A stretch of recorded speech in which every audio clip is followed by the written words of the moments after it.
சகோதரிகளுக்காக அடுத்த ஆட்சி பொறுப்பிற்கு வந்தவுடன் நம்முடைய முதலமைச்சர் அவர்கள் அவங்க தேர்தல் அறிக்கையில சொல்லியிருக்காங்க, ஃப்ரிட்ஜ் கொடுக்குறேன்னு. ஒரு வீட்டுல ஒரு ஃப்ரிட்ஜ் தான் இருக்க முடியும். இன்னொரு ஃப்ரிட்ஜ் கொடுத்தா என்ன பண்றது?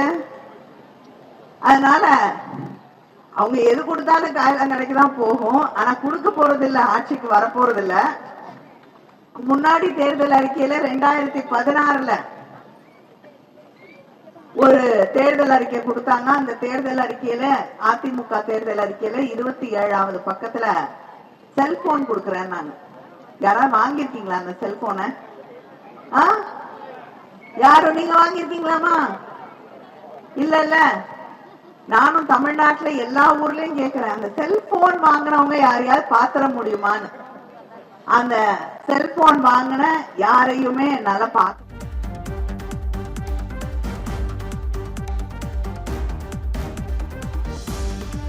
தயாரா நிக்கிறாங்க. என்ன கொடுக்கறேன்னு இருக்காங்க? 8000 ரூபாய்க்கு கூப்பன் கொடுக்கிறேன்னு நம்முடைய முதலமைச்சர் அவர்கள் அறிவித்திருக்கிறார்கள். நன்றி.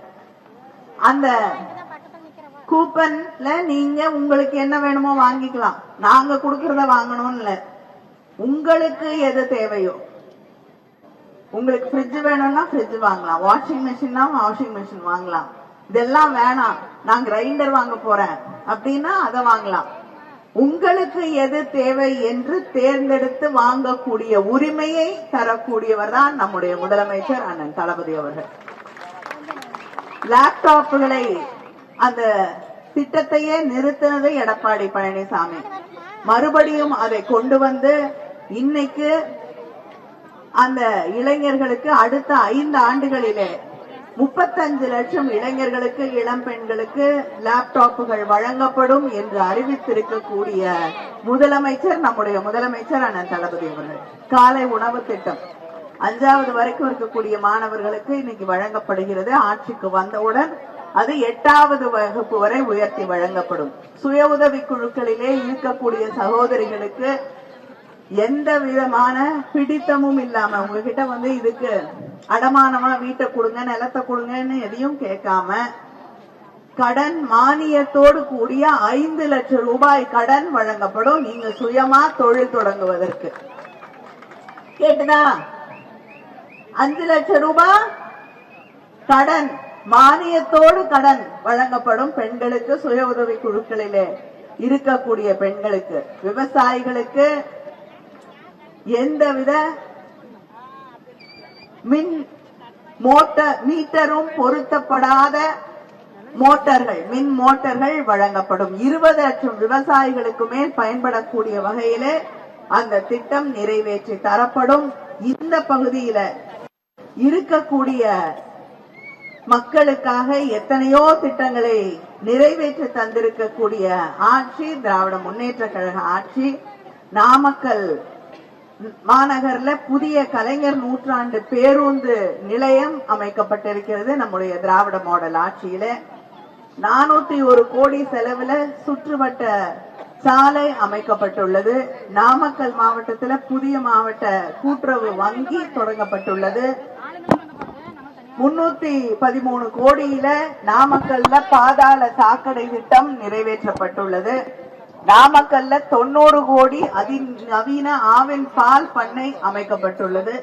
நாமக்கல் நகராட்சி மாநகராட்சியாக தரம் உயர்த்தப்பட்டுள்ளது. மாவட்ட செயலாளர் எல்லாத்தையும் கேட்டு நம்முடைய முதலமைச்சர் கிட்ட கேட்டு இந்த பகுதிக்காக வாங்கிட்டு வந்துட்டு இருக்காரு. அது நல்லா தெரியுது இந்த பட்டியலை படிக்கும் போது. அவருக்கும் என்னுடைய வாழ்த்துக்களை, பொறாமையோடு சேர்ந்த வாழ்த்துக்களை நான் தெரிவித்துக் கொள்கிறேன். அடுத்து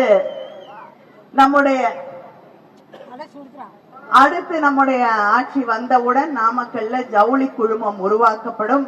காவிரி ஆற்றின் மேலப்பேட்டை பாளையத்துல படித்துறை அமைத்து தரப்படும். திருமணி முத்தாற்றின் குறுக்கே மேம்பாலம் அமைக்கப்படும்.